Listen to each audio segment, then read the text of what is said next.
a volunteer medic, and the man whose life he saved, a lawmaker whose Facebook post calling for protest in Kyiv's Maidan Square helped bring down a president. These are some of the characters featured in a virtual reality reconstruction of the bloodiest day in the 2013-2014 revolution in Ukraine, where dozens of protesters were killed in the final moments of Viktor Yanukovych's rule. Ahead of the 5th anniversary of the protest, a group of 14 journalists, designers, and IT engineers developed a program allowing the user to walk through the area around Maidan Square. And that's how you walk, you go, the way the protesters were going. That's where you have here, and then you move to the top of Globus here, you cross the bridge. You are now on top of the Globus shopping center near the pedestrian bridge. Many TV cameras and photographers capture the shooting from this spot. Nothing obstructs the view of the hill in front of the October Palace, and the actions by the Black Squad can be clearly seen. About 200,000 images were used to build the virtual reality model, a project which was part funded with a $20,000 grant from Google Labs. I felt that this is a story that was not told enough, and it was not told enough deeply, and it was not told enough in detail. And there were pieces that were produced, documentary movies and investigative pieces, but I think it's never enough to tell the story. It's never enough to be talking about what happened that morning.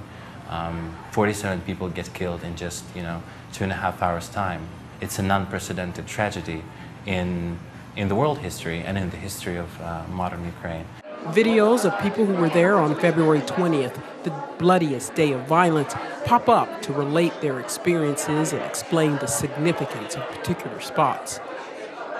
When I followed what happened in Maidan, it was from afar. I read on the news, I saw videos, but I was very much detached. And this gave me a totally different experience.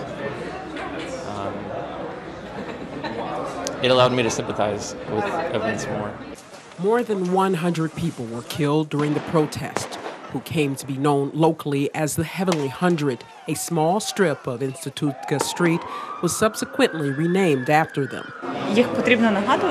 These events must be remembered. They must be remembered in different ways, and this is an extremely important form because it gives an opportunity to feel yourself at that moment for those people who were there and for those people who were not there, but they have to understand what happened and what this story was about. At the end of the experience, the user meets two people whom fate threw together on February 20th, a wounded protester and a medical volunteer who held his hand over the wound. This is something I would really like to do in 21st century. It's a calm storytelling without that high level of emotions. Let's not feel for a second. Let's understand what was going on here. The revolution lit the fuse for Russia seizing and annexing Crimea in March 2014, and for the outbreak of Russian-backed separatist fighting in the Donbass region that's killed more than 10,000 people, despite ceasefires.